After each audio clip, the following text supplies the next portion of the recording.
शिवशक्ति समारंभां भास्कराचार्य मध्यमाम् अस्मत् श्रीनाथ पर्यन्तां वन्दे गुरुपरम्परां ज्ञानिनामपि चेतांसि देवी भगवती हि सा बलाधाकृष्य मोहाय महामाया प्रयच्छति दुर्गे स्मृता हरसि भीतिमशेषजन्तोः स्वस्ति स्मृता मतिमतीव शुभां ददासि दारिद्र्यदुःखभयहारिणि का त्वदन्या सर्वोपकारकरणाय सदार्द्रचित्ता सर्वमङ्गलमाङ्गल्ये शिवे सर्वार्थसाधिके शरण्ये त्र्यम्बके गौरि नारायणि नमोऽस्तु ते शरणागतदीनार्तपरित्राणपरायणे सर्वस्यार्तिहरे देवि नारायणि नमोऽस्तु ते सर्वस्वरूपे सर्वेशे सर्वशक्तिसमन्विते भयेभ्यस्त्राहि नो देवि दुर्गे देवि नमोऽस्तु ते रोगानशेषानपहंसि तुष्टारुष्टातु कामान् सकलान् भीष्टान्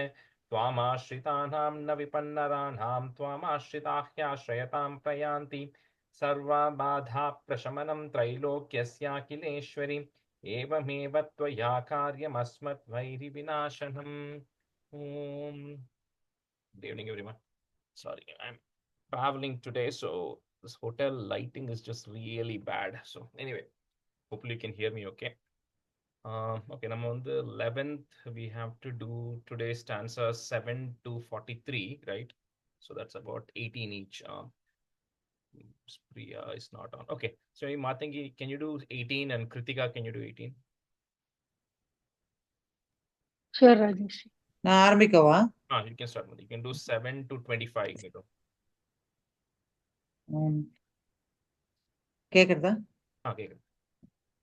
सर्वभूता यथा देवी स्वर्गमुक्तिप्रदायिनी त्वां स्तुता स्तुतये का वा भवन्तु परमोक्तयः. Second line first. Tvam stuta. You said tvam stuta. त्वं स्तुता स्तुतये का वा भवन्तु परमोक्तयः सर्वस्य बुद्धिरूपेण. Sorry, Rajesh, सर्वस्य बुद्धिरूपेण जनस्य हृदि संस्थिते स्वर्गभवर्गते देवी नारायणि नमोस्तुते कलाकाष्ठादिरूपेण परिणाम प्रदायिनी विश्वस्यो परधो शक्ते नारायणि नमोस्तुते सर्वमङ्गलमाङ्गल्ये शिवे सर्वार्थसाधिके शरण्ये त्र्यम्बके गौरी नारायणि नमोस्तुते सृष्टिस्थिति विनाशानां भक्शक्ति भूदे सनातनी गुणाश्रये गुणमये नारायणि नमोस्तुते शरणागत. First word, last word, sanatani is a short e, okay? So be careful now. सनातनी. शक्ति भूदे सनातनी गुणाश्रये गुणमये नारायणि नमोस्तुते शरणागत दीनार्थ परित्राण परायणे सर्वस्याति हरे देवी नारायणि नमोस्तुते हंसयुक्त विमानस्ते ब्रह्माणि रूपधारिणी कौशाम्ब सांबः शरिके देवी नारायणि नमोस्तुते त्रिशूल संद्राहि तरे महावृषभ वाहिनी माहेश्वरी स्वरूपेण नारायणि नमोस्तुते मयूर कुक्कुट वृद्धे महाशक्तिधरे नके गौमारी रूप संस्थाने नारायणि नमोस्तुते संग चक्र गदा शार्ंग विहित परमायुते प्रसीद वैष्णवी रूपे नारायणि नमोस्तुते गृहीतोग्र महाचक्रे दंष्ट्रो धृत वसुंधरे वराह रूपिणी शिवे नारायणि नमोस्तुते नृसिंह रूपे नोग्रेण हन्तुं दैत्यान्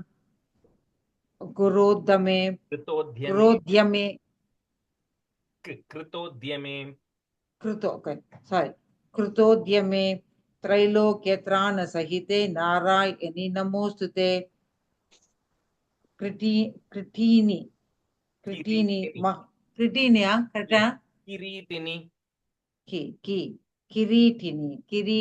right? Correct.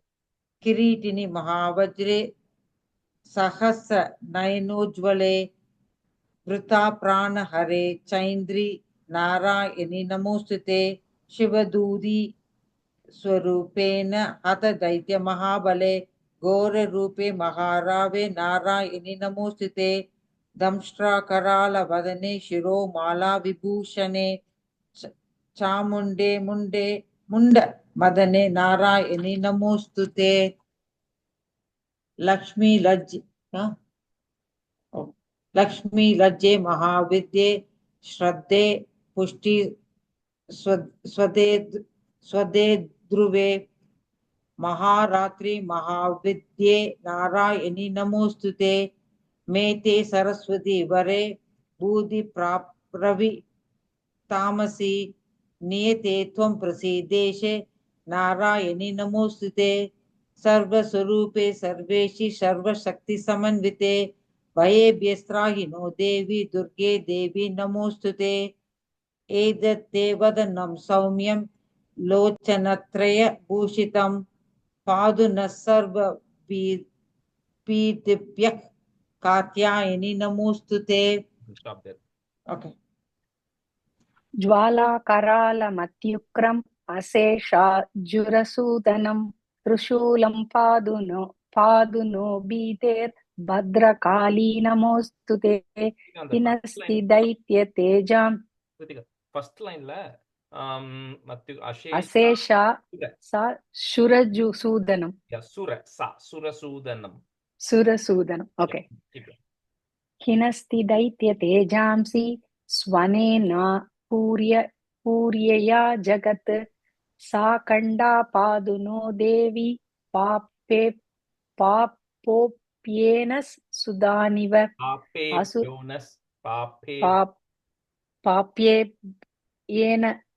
पाप्येन सुदानिव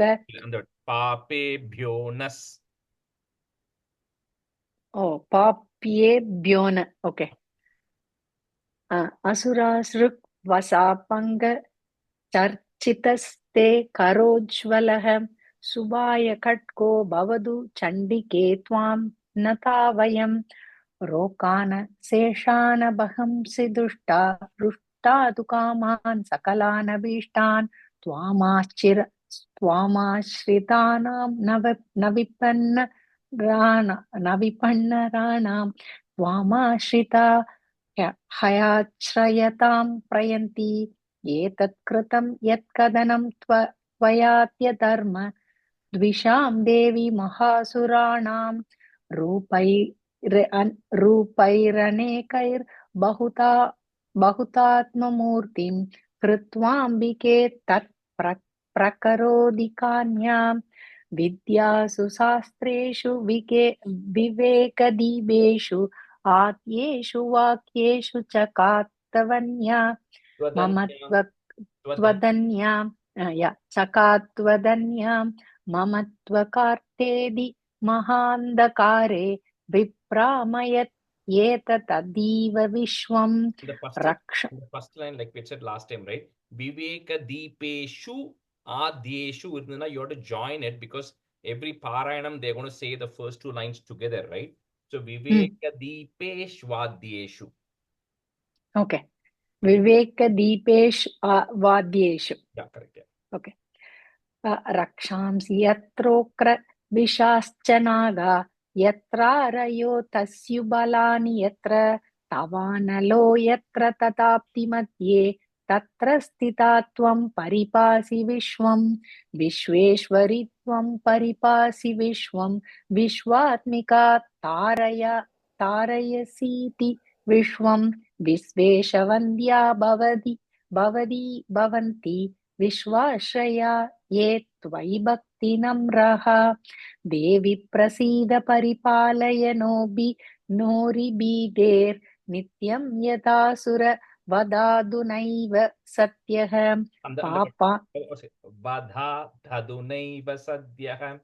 वदातदुनैव सत्यः पापानि सर्वजगतां प्रशमं नयाशु उत्पादपाः जनितां च महोपसर्गान् प्रण प्रणतानां Pranatanam प्रणतानां प्रसीदत्वं देवी विश्वार्तिहारिणी त्रैलोक्यवासिनामीत्ये लोकानां वरदा भव। देव्युवाच वरदाहं सुरगणा वरं यन्मनसेच्छत तं वृणुत्वं प्रयच्छामि जगतामुपकारकं देवा Uparakam. जगतामुपकारकं You were saying Upa. Jagatam Upakarakam. ஜகதாமுபகாரகம் அப்படிதான் இருக்கு புக்ல. ஜகதா Jagatam im. உபகாரகம். Okay, Karakam. ஜகதாம் உபகாரகம். தேவா ஊச்சு சர்வாபாதா பிரசமனம் त्रैलोक्यस्याखिलेश्वरी एवमेव त्वया कार्यमस्मत् वैरिविनाशनम्. And the देव्यु 38, Deva Uchuhu, there is a Visarga there, okay? Okay, देवा ऊचुः. देव्युवाच वैवस्वतेन्दरे प्राप्ते अष्टाविंशतिमे युगे शुम्भो निशुम्भश्चैवान् यौ उत्पस्येते महासुरौ Nanda.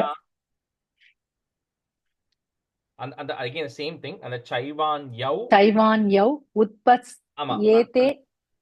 So the au and u become Chaivanya Utpatsyete. It'll come as one word.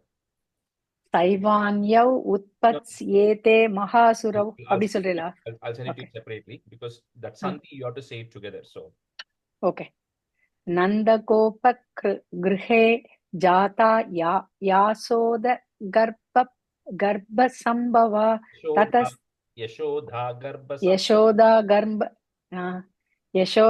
garbha sambhava tatastau nashayishyami vindhya chalanivasini punarapyadi rautrena rubena prativitale avatirya hanishyami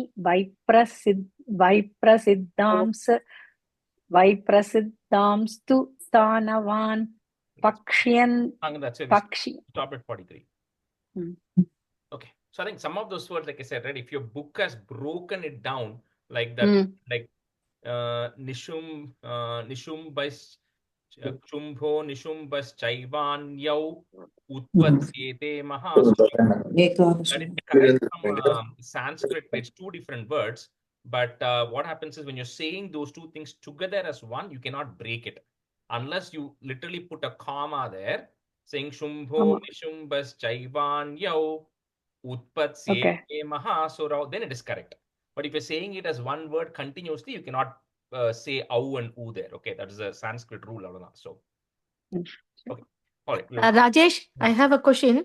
And the 29th Twamashidakhyashrayadam அப்படி படிக்கலாம் இல்லையா?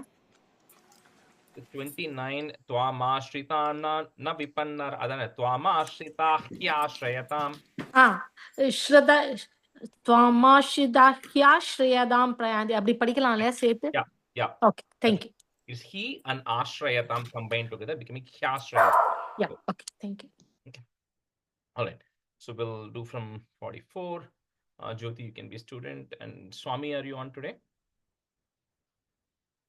Yeah, Rajesh. எனக்கு வந்து second half இருக்குவானா sorry first half இது print அவுட்ல கேப்பேன். No worries. Sriram இருக்கல இன்னைக்கு? இல்ல Sriram travelling. Rajesh, sorry. Sriram சொல்லுங்க, நானும் தான் டிராவலிங் சொல்லுங்க. சொல்றேன். நினைச்சேனா. Student Jayashree. So Jyoti and Jayashree. Okay. So stanza 44. Bhakshayantyascha tanugran Vaipra Chittan Mahasuran Rakta Danta Bhavishyanti short e Dadimi Kusumopamaha. One we can say it together, Dadimi Kusumopamaha.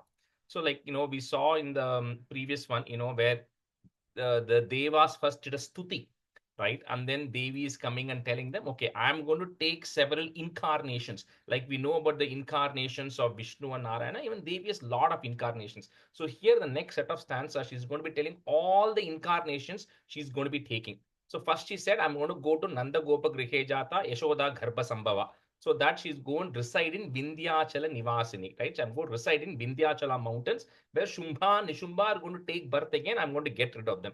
So that is called Nanda Devi. That incarnation is called Nanda Devi. So in here, in 43, what she's saying is, then those asuras who are actually Shumba, Nishumba, who are going to be born from, who are the son of the Viprachittam Sudhanavan, Viprachitta's sons, when they are going to be born, when I get rid of them, my teeth is going to become red in color. And when it becomes red in color, it will look like the seeds of a pomegranate. So when it looks like the seeds of a pomegranate, because it's red in color, in 45, she'll say, I am going to be called as Rakta Dantika. So some of these names all came earlier in various, in the Devi, Kavacham and all this, these names are going to come. We're going to see like about 4 or 5 different names of Devis, right? And so you know why that meaning of the Devi is coming. Nanda Devi, the Devi is deities worshipped as Nanda Devi, that's because she was born in the house of Nanda Gopa. If somebody is called, this is Rakta Dantika. That means when that Devi took the incarnation to get rid of Shumbha, Nishumba in this next birth, next Janmam, her teeth became red like a pomegranate, so she's called Rakta Dantika. At the end of the day, it's just the incarnation of the Devi who's taken, like Krishna has so many names, Dambodara, Madhusudana, Keshava, right? Similarly, all these are just different names. Okay, anyway, so 44. भक्षयन्त्याश्च तानुग्रान् वैप्रचित्तान् महासुरान् रक्तादन्ता भविष्यन्ति दाडिमीकुसुमोपमाः भक्षयन्त्याश्च तानुग्रान् वैप्रचित्तान् महासुरान् रक्तादन्ता भविष्यन्ति दाडिमीकुसुमोपमाः भक्षयन्त्याश्च तानुग्रान् वैप्रचित्तान् महासुरान् रक्तादन्ता भविष्यन्ति दाडिमीकुसुमोपमाः. Rajesh, so இது வந்து அப்ப கிருஷ்ணாவதாரத்துக்கு முன்னாடி நடந்ததா இல்ல எப்படி? How do we take it? This is happening, well, technically she's born at the time of Krishna Avataram in the incarnation, but the specific episode exactly when it happened we don't know. Okay, so it's Nanda Devin Vardhana apana, so the Devi Mahatmyam takes place after Krishna Avatarama? Yeah, no, when Krishna is born, remember the Vasudeva goes and exchanges the baby, right? Correct. That is that Nanda Devi, the baby who is going to go and bringing I think Rajesh டைம்லைன்ல எது ஃபர்ஸ்ட்னு கேக்குறான்னு நினைக்கிறேன். கிருஷ்ணா அவதாரத்துல because இதுல நந்தா இதுல வந்து Nanda தேவின்னு mention பண்ணிருக்கு. அப்பனா வந்து so it has been written or composed after இதுவா Krishna? Devi is telling. Oh, she's telling that I will be. Yeah. So in 40th stanza, she's saying Devi Vacha. Like I said, this is written, this was communicated somewhere in the second Manu. Oh, okay. Right? So Devi is telling, Vaivasvate antare prapte. When the Vaivasvata Manu's time comes, at that time I am going to be born in the house of Nanda Gopa. Oh, okay. And then Shumbha, Nishumba are going to take birth. Viprachitta, they're going to be born to Viprachitta. At that time, I'm going to get rid of Viprachitta, the son of Viprachitta. And then and they are going to be called Nanda Devi. Then I'm going to reside in Vindhyachala. So she's talking about the future. Oh, super. Thank you, Rajesh. Thanks for coming.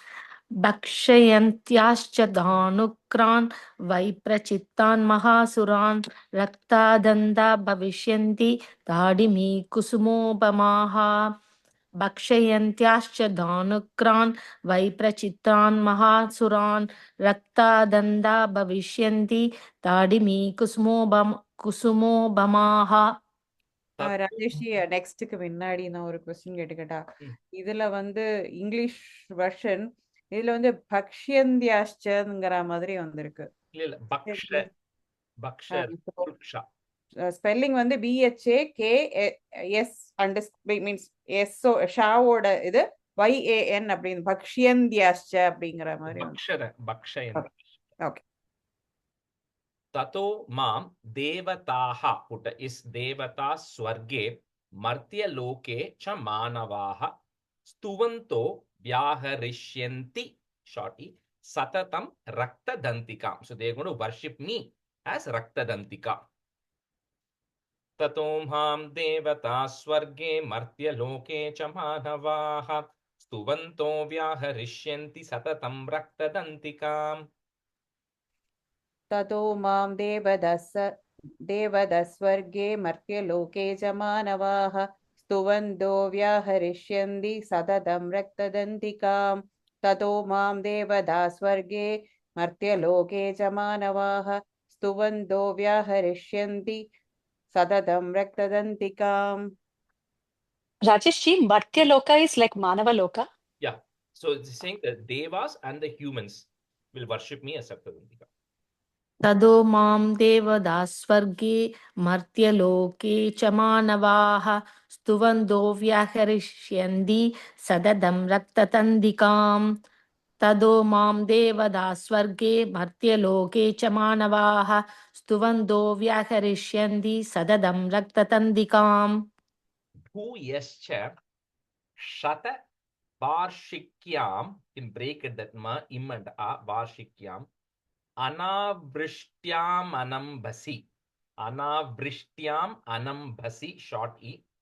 Munibihi, put is Munibis, Samsmrita Bhumau, Sambhavishyamya Yonija. It's a Sambhavishyami Ayonija. So what she's saying is later on, like again, we don't know the exact timeline, but it is happening somewhere after Krishna Avataram as a reference point, right? So she's saying there's going to be a long period where there is going to be no rain, there's going to be no water. So when there's drought, at the time the sages will worship me. At the time, I'm going to be born Ayonija, like we said again. Yoni born means born from the womb of a mother.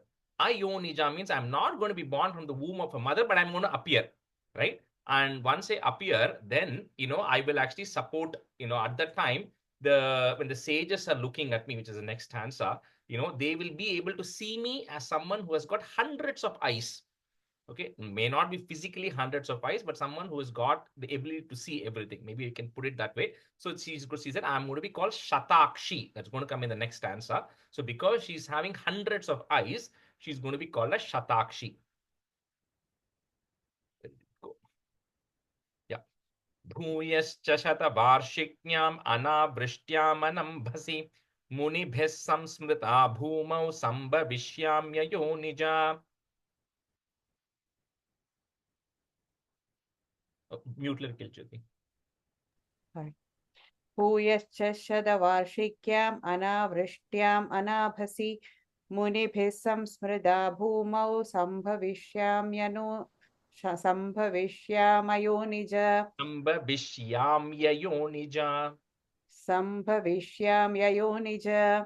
भूयश्च शतवार्षिक्याम् अनावृष्ट्याम् अनाभसि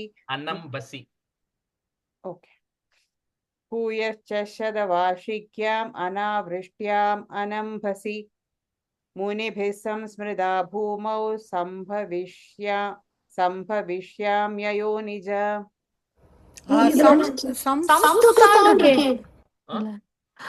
முனிபி சம்ஸ்துதான் இருக்கு Samsmrita. Okay, samsmritan matra. Okay.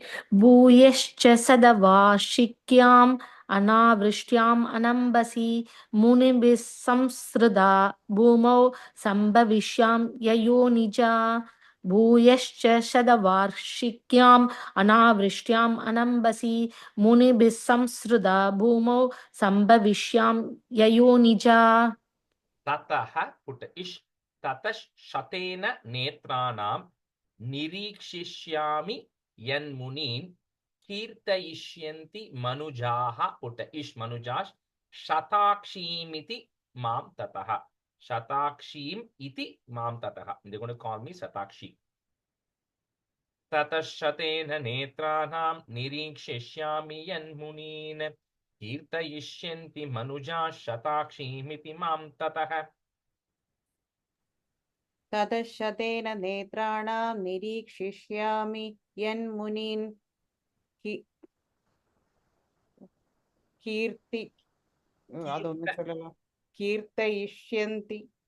कीर्तयिष्यन्ति मनुजा षडाक्षीमिति मां ततः Shatakshimiti. O Shatakshi तदशतेन नेत्राणां निरीक्षिष्यामि यन्मुनीन् Kirti. Remember about praising. So kirta ishyanti. कीर्तयिष्यन्ति मनुजा शताक्षीम् इति मां ततः तदशदेन नेत्राणां निरीक्षिष्यामि यन्मुनीन् कीर्तयिष्यन्ति मनुजाः शताक्षिमिति मां ततः तदशदेन नेत्राणां निरीक्षिष्यामि यन्मुनीन् कीर्तयिष्यन्ति मनुजाः शताक्षिमिति मां ततः Tatoham akhilam lokam. Put im there, lokam. Next word starts with the A. Atma deha samudbhavaihi bharishyami suraha. Ish surash shakair. The R, you can break it, it's halfway point. Ir. Next word starts with the A. Avrishtehe. Put a F. Pranadharakaihi. ततोहमखिलं लोकम् आत्मदेहसमुद्भवैः भरिष्यामि सुराशाकैरावृष्टेः प्राणधारकैः तदोहम् अखिलं लोकम् आत्मदेहसमुद्भवैः हरिष्यामि सुराशाकैरावृष्टेः प्राणधारकैः तदोहम् अखिलं लोकम् आत्मदेहसमुद्भवैः हरिष्यामि सुराशाकैरावृष्टेः प्राणधारकैः तदोहम् अखिलं लोकम् आत्मदेह समुद्भवैः परिष्यामि शुराशाकैरावृष्टेः प्राणधारकैः तदोहम् अखिलं लोकम् आत्मदेह समुद्भवैः परिष्यामि शुराशाकैरावृष्टेः प्राणधारकैः शाकम्भरीति विख्यातिं तदा यास्याम्यहं भुवि तत्रैव च वदिष्यामि दुर्गमाख्यं महासुरम्. So this one is, the first line is the combination of the previous one, second line is a new point. But anyway, so because this Devi who's going to be born when there is a drought, and then she's going to come and she has hundreds of eyes, so everybody will call her Shatakshi. Then with her energy, she's going to create all the agriculture, vegetables and fruits, everything which sustains lives, right? Because there was a drought, so nothing was there. So with my energy, I'm going to create all of these things. So because I'm creating all this, I'm going to be called a Shakambari. That's the name of the Devi, who's same Devi, who's now different name for a different health that she's doing. Shakambhariti vikyatim tada yasyamyaham bhuvi tatraiva cha vadishyami durgamakyam mahasuram. Just one time. शाकम्भरीति विख्यातिं तदा यास्याम्यहं भुवि तत्रैव च वदिष्यामि दुर्गमाख्यं महासुरम् शाकम्भरीति विख्यातिं तदा यास्याम्यहं भुवि तत्रैव च वदिष्यामि दुर्गमाख्यं महासुरम् Durga Deviti shortly vikyatam tanme nama bhavishyati punaschaham yada bhimam rupam kritva himachale. Like I said, the all the one stanza is getting mixed with the next stanza, unfortunately, because of the way they're packing it into two. But in the previous one, he says, once I give that life-sustaining vegetables, everything called as Shakampari, there will be an asura called as Durgama. So Durgama Akhyam. So that Durgama I'm going to get rid of. So my name will be called Durga because I got rid of the Durgama Asura. Durga Devi iti vikyatam. I'm going to be called Durga Devi because I got rid of Durgama. Durga Devi iti vikyatam tanme nama bhavishyati punaschaham yada bhimam rupam kritva himachale.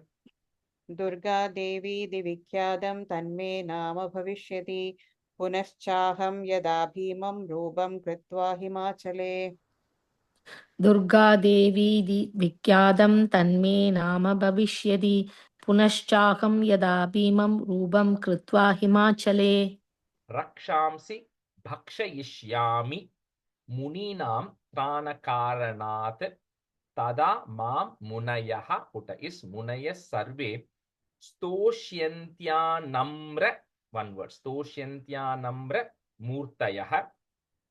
I'll say the meaning with the next stanza. Rakshamsi bhakshayishyami muninam trānakaranāt tada mam munayah sarve stoshyantyānamra murtayah. रक्षांसि भक्षयिष्यामि मुनीनां प्राणकारणाद् तदा मां मुनयः सर्वे स्तोष्यन्त्यानम् And the sh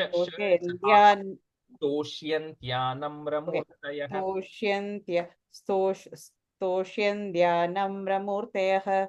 Second line, first word, you said tada, it's tada. Da, da, first da. Rakshamsi bhakshayishyami. Rakshamsi bhakshayishyami muninam trānakaranāt tada mam munayah sarve doshayantya namramurtayah. In English, on the sh, you're saying a full sh. It's a half ish only there. Doshyantya namramurtayah. Bhima Devi ti vikyatam tanme nama bhavishyadi yada runakyas trailoke mahabhadam karishyati. So the same Devi who's called Shatakshi is also called as Shakambari because she helps it. And then she gets rid of Durgama. And then, so that's called as Durga Devi, right? So then, there's another person who calls her Bhima, who is like a very terrible asura. Bhima means generally terrible or big or massive in size. To get rid of him, I will take another incarnation or another terrible form in the Himalayas to get rid of him. So I'm then going to be called as Bhima Devi. That is another name of the Devi because she gets rid of this asura called Bhima. Bhima Devi ti vikyatam tanme nama bhavishyati yada runakyas-trailoke mahabhadam karishyati. Bhima Devi ti vikyatam tanme nama bhavishyati yada runakyas-trailoke mahabhadam karishyati. Bhima Devi Divikyadam Tanme Nama Bhavishyadi Yada Runakyas-trailoke Mahabhadam Karishyadi. Rajeshji, or a quick question. So the Devi vardu I thought it was only because of wife illi apdi kadayada. Like Vishnu oda wife Lakshmi Devi, Brahma oda wife Saraswati Devi apdi kadayada. So it's okay. Okay. And in a lot of these examples that she's talking about, I don't know if somebody else is coming, but there's no reference to that. Okay, like in the sea, she's coming next one, she's going to say, I'm going to be coming. There's a demon called Aruna, Yada Runakyas, Aruna, that he comes and he disturbs the Triloke. He'll come and disturb the three worlds. So she says, I will come in the like a swarm of bees. So Brahmara refers to swarm of bees. So I'm going to come like a swarm of bees and get rid of the Asura. So she's called as Brahmari, right? So when such or any things are happening, we don't know if somebody else is accompanying her or she's just coming on her own, because some of these could be just Leela incarnations. Just come, do the purpose and go, right? Like Narsimha Avataram, he comes, Narsimha Hiranyakashipu is destroyed and he goes away, right? And a lot of these could be Leela Avatarams. Tadaham Brahmaram Rupam Kritva Sankeya Shatpadam Trilokyasya Hit. Sorry, is it the one we are doing? I forgot which one we are doing. 52 or 53, yeah. அதுதான் பீமா தேவி முடிச்சிட்டோம். ததாகம். Anna, நீங்க அது break, how to say that when you've not broken. Tadaham Brahmaram Rupam Kritva Sankhye Yashat Padam. You cannot separate that word. Kritva Sankhye Yashat Padam Trilokyasya Hitarthaya Vadishyami Mahasuram. Tadaham Brahmaram Rupam Kritva Sankhyeya Shatpadam Trilokyasya Hitarthaya Vadishyami Mahasuram. Tadaham Brahmaram Rupam Kritva Sankhyeya Shatpadam त्रैलोक्यस्य हितार्थाय वदिष्यामि महासुरम् तदाहं भ्रामरं रूपं कृत्वा सङ्ख्येय षट्पदं त्रैलोक्यस्य हितार्थाय वदिष्यामि महासुरम्. We'll just switch. Swami, you can be a student, and Tulsi, you can be a student. I thought Tulsi was there. Okay, there. Bhramariti chamam lokas tada stosyanti sarvatah ittam yada yada badha danavota bhavishyati shorty tada tadavatiryaham karishyamyari samkshayam. Okay, so this is essentially saying this way, like, because she gave a lot of examples, right? I'm going to come when this asura comes. I'm going to come when this asura comes. He says similarly, whenever there is a danger or a problem that arises to the devas or something, I will appropriately come and help them out, right? Yada yada bhada, wherever there's a problem, tada tada avatiryaham. I will come and take an incarnation there to get rid of those evil forces. Brahmariti cha mamlokas. Oh, sorry. Bhramariti cha mam lokas tada stosyanti sarvatah ittam yada yada badha danavota bhavishyati tada tada vatiryaham karishyamyari samkshayam.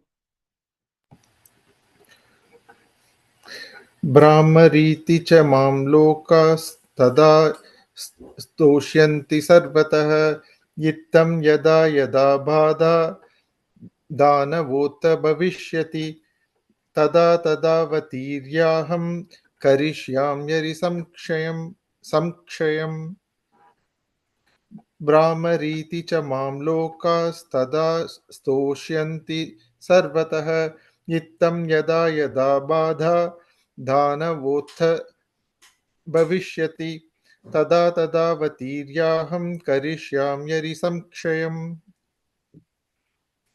भ्रामरीति च मां लोकास्तथा स्तोष्यन्ति सर्वतः इत्थं यदा यदा बाधा दानवोत्था भविष्यति तदा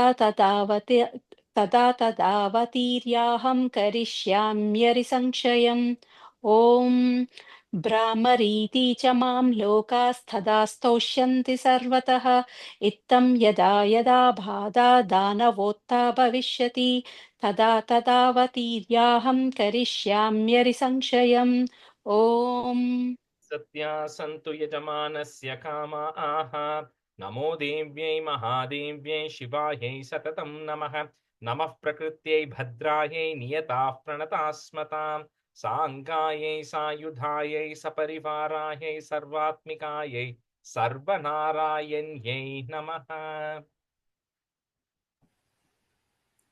Satya santu yajamanasya kamaha Om Namo Devyai Mahadevyai Shivayai Satatam Namah Namah Prakrityai Bhadrayai Niyatah Pranatasmatam Sangayai Sayudayai Saparivarayai Sarvatmikayai Sarvanarayanyai Namaha Satya Santu Yajamanasya Kamaha Namo Devyai Mahadevyai Shivayai Satatam Namah Namah Prakrityai Bhadrayai Niyatah Pranatasmatam Sangayai Sayudayai Saparivarayai Sarvatmikayai Sarvanarayanyai Namaha सत्याः सन्तु यजमानस्य कामाः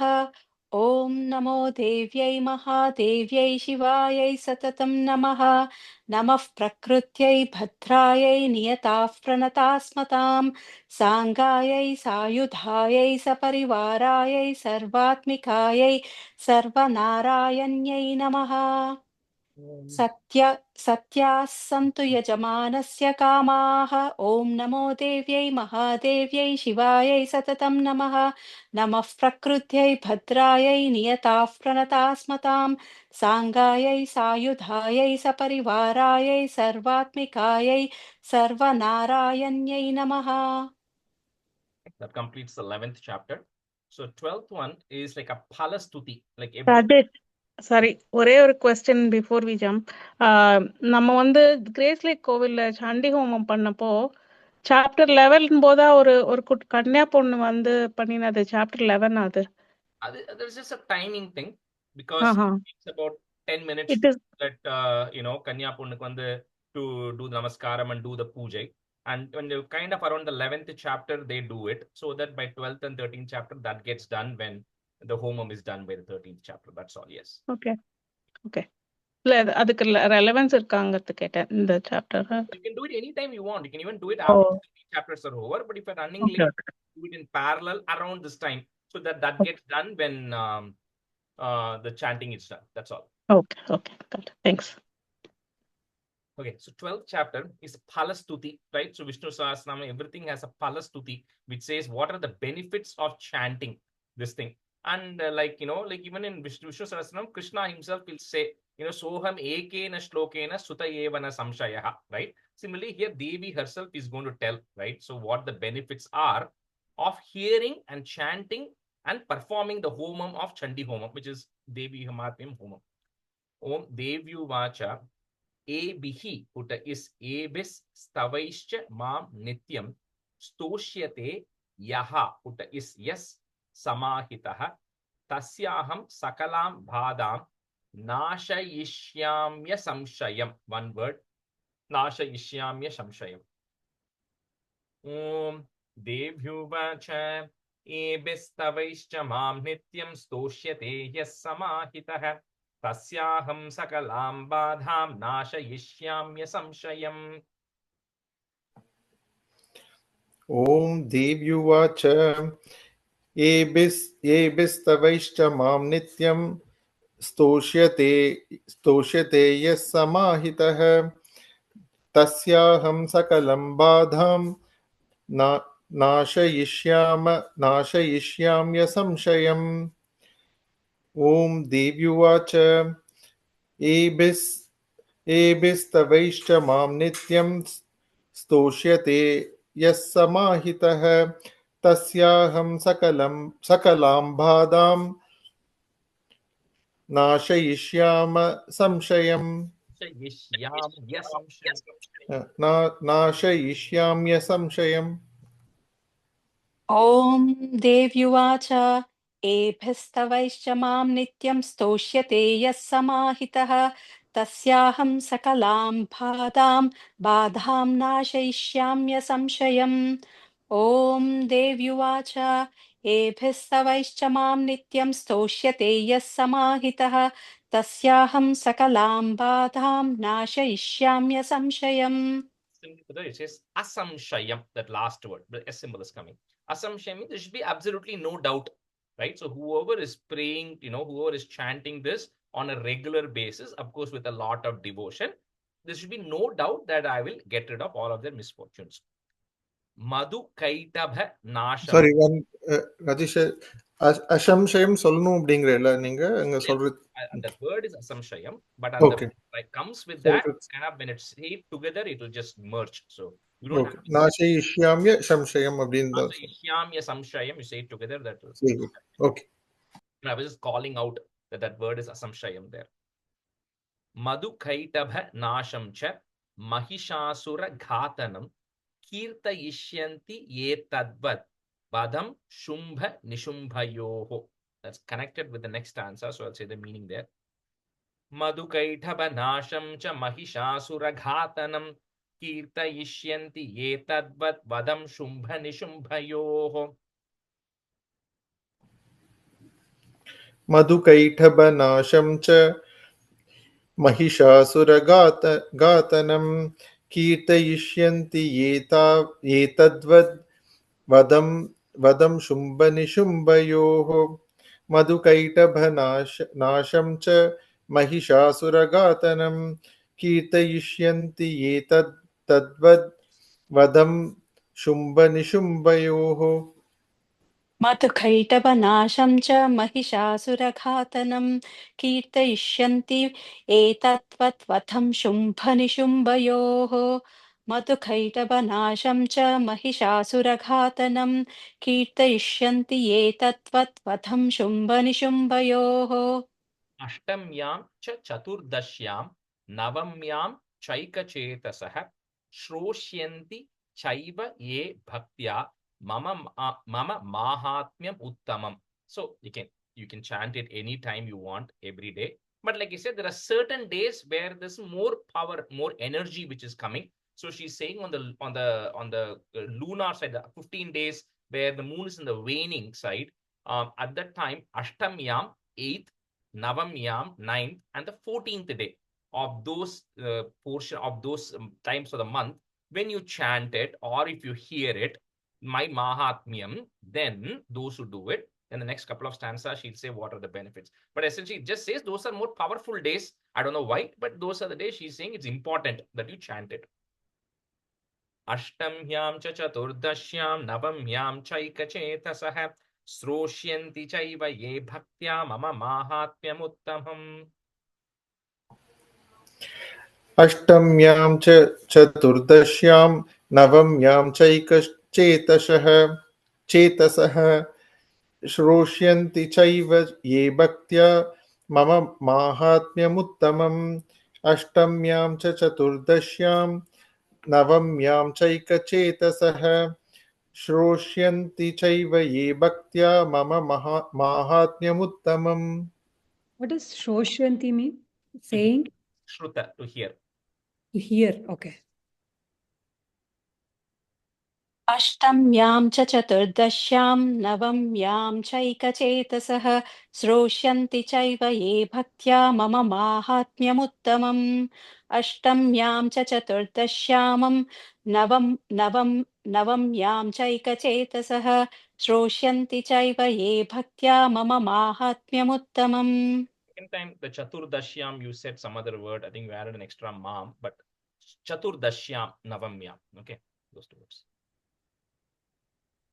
न तेषां दुष्कृतं किंचित दुष्कृतोथा न चापदः भविष्यति न दारिद्र्यं न चैवेष्ट वियोजनम. Like, and again, this is next few stanzas are going to say all the benefits, right? Which says no evil is going to have, they are not going to have daridryam, they are not going to have poverty, no misfortune will happen to them. And generally, every day it's good, but those are special days when it is. So if you see the monthly Parayanam group, when Priya put the announcement today for the Ganesh Gayatri temple, she said Ashtami Navami, that day, special day. So come and join, right? So that's why.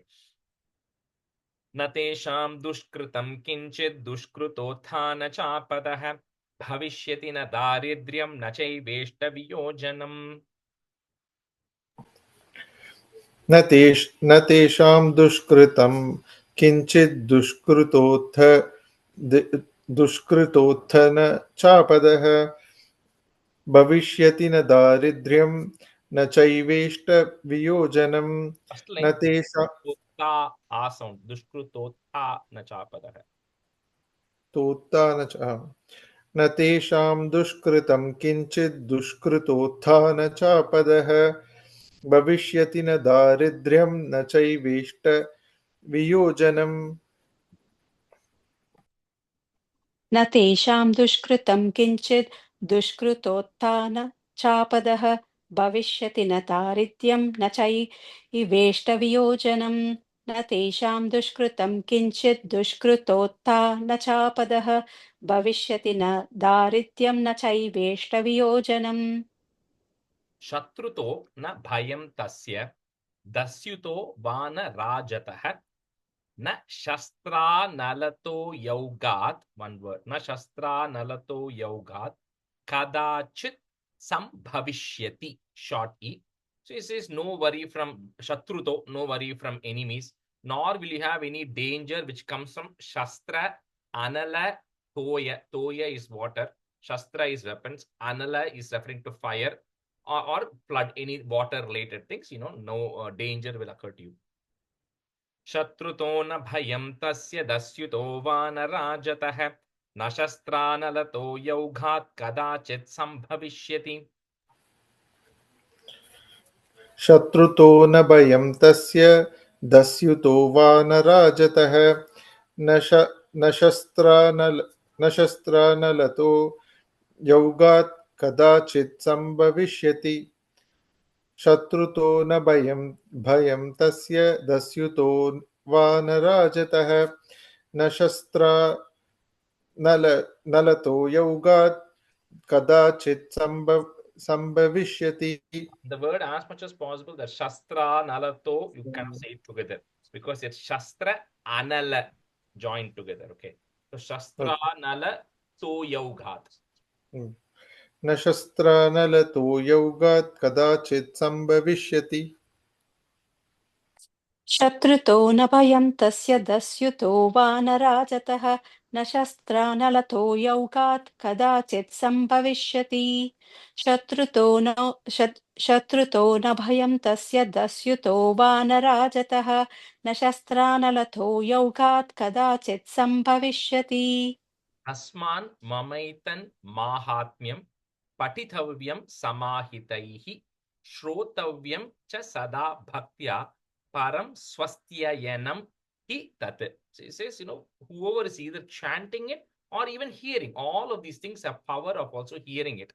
So whoever is hearing or chanting it with devotion, is the right thing for them, to get my blessings. Upasargana Sheshams, sorry. Tasman mamaitan mahatmyam patitavyam samahitaihi shrotavyam cha sada bhaktya param swastyayanam hitat. So me one time. तस्मान् ममैतन् माहात्म्यं पठितव्यं समाहितैः श्रोतव्यं च सदा भक्त्या परं स्वस्त्ययनं हि तत्. तस्मान्ममैतन्माहात्म्यं पठितव्यं समाहितैः श्रोतव्यं च सदा भक्त्या परं स्वस्त्ययनं हि तत् Upasargana sheshamstu short u mahamari samudbhavan tata trividam utpatam. If you want to break that, trividam utpatam mahatmyam shamayen mama. Upasargana sheshamstu mahamari samudbhavan tata trividam utpatam mahatmyam shamayen mama. उपसर्गान शेषांस्तु महामारी समुद्भवान् तथा त्रिविधम् उत्पातं माहात्म्यं शमयेन्मम. उपसर्गानशेषांस्तु महामारी समुद्भवान् तथा त्रिविधम् उत्पातं माहात्म्यं शमयेन्मम. Mahamari is in Tamil Nadu. They call Mariamman, right? So Mariamman is worshipped to get rid of, measles, chicken pox, all of these things which are virus and bacteria-borne diseases. So Mahamari is referring to like a very powerful virus or a powerful bacteria. So she's saying again, chanting this, worshipping me through this will also save you from effects of those extreme viruses and extreme bacteria-related illness and other problems. Yatraitat patyate samyang, ing sound, samyang, nitya mayatane mama, sada na tat vimokshyami, short e, sanidhyam tatra me sthitam. So not only when you're chanting, but even the place where you're chanting in your house, right? So he says that place, wherever you are chanting, that place will also, she says, I will not abandon that place. I will continue to be there. There is constant chanting happening there.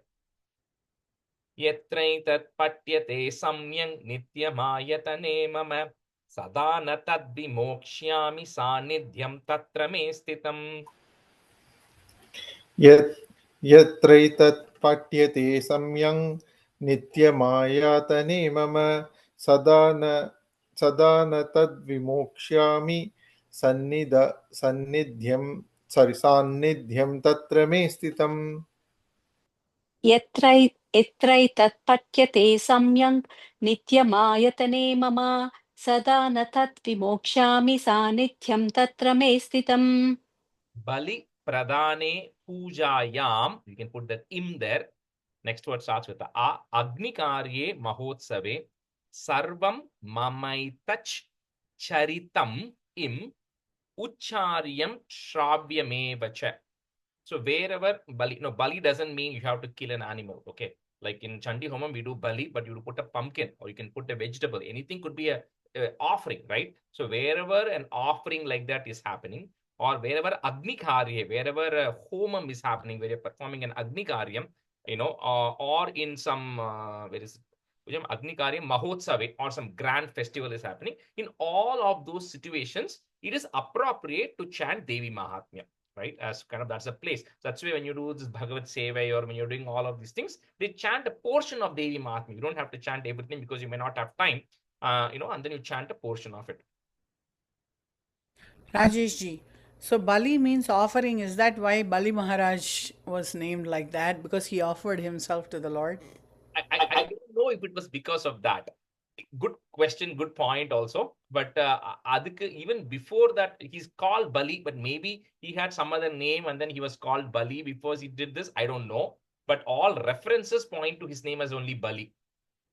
But maybe that is what it became, like Kuchela. Yeah, because he was Bali Maharaj and then he became Mahabali because he offered himself, he became Mahabali. So maybe, it's like, I don't know, but definitely Bali generally means sacrificial offering. That's what it is, Bali. So, Bali. In Malayalam, we say Maveli though, right?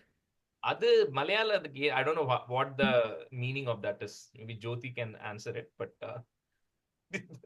No. Well, Mahabali is actually, history is Mahabali. Yes. Why Maveli, we don't know. Yeah. Okay. I don't know why Maveli. Yeah. Rajesh, one more question. Sorry. You can chant some part of, even if not full Devi Mahatmyam. Is there a particular set of the chapters that we can chant? The fifth chapter where the Devi Stuti is coming, right? That 26 stanzas is the right one. People chant the 11th chapter, Narayani Stuti, which we saw. You can also chant the 4th chapter where the Deva Stuti is happening. Those are the 3 generally chanted ones. 5 and 11 are the most commonly chanted ones. You can also chant 4. 4, 5, and 11. Assuming that you have 5 minutes time. Correct. What do I chant? Okay. Yeah. Thank you. Use this one. Bali pradane pujayam agnikarye mahotsave sarvam mamaita charitam ucharyam shravyameva cha. बलिप्रदाने पूजायाम् अग्निकार्ये महोत्सवे सर्वं ममैतच्चरितम् उच्चार्यं श्राव्यमेव च बलिप्रदाने पूजायाम् अग्निकार्ये महोत्सवे सर्वं ममैतच्चरितम् उच्चार्यं श्राव्यमेव च. One more. Janata, ajanata, but the S symbol is coming, so say it together. Janata, vapi, bali pujam tata kritam, pratichishyamyaham pritya vanni homam tata kritam. So whether you're doing the Bali Puja or you're doing the Agni Homam or you're doing any of these things, and this is what every god and goddess has said, as long as you're doing with true devotion, then janata, ajanata, when mistakes happen knowingly or unknowingly, he says that will be excused and I will not mind that. Janata, vapi bali pujam tata kritam, pratichishyamyaham pritya vanni homam tata kritam. जानता वापि बलिपूजां तथा कृतां प्रतीचिष्याम्यहं प्रीत्या वह्नि होमं तथा कृतम् जानता वापि बलिपूजां तथा कृतां प्रतिचिष्याम्यहं प्रीत्या वह्नि होमं तथा कृतम्. Stop here today. Hari Om Shri Guru Bhyo Namaha. Rajeshri, 1 second. So when you say Ashtamyam Chaturdashyam, so it's 8th and 14th and 9th, right? So then why did it say, 8, 14 and 9? Just for the Chandas purposes. Oh, okay. Ashtamyam, Navamyam, Chaturdash, maybe it is not, Chandas is not aligning. And Sanskrit, you can move words anywhere you want. depending on how you're ending that word, the preposition will take on, if it, and all of that will get adjusted. So basically, it is the Krishna Paksha, the 8th and the 14th and the 9th. Yes. Yeah. Thank you. Thank Thank you. you. Thank you, Rajesh. Thank you, Rajesh. Rajesh. Thank you. Wednesday, we may not have a class. I may not be able to join, but we can either do a review or we can skip it. I'll think over it. Okay. Thank you. Thanks, Rajesh. Bye.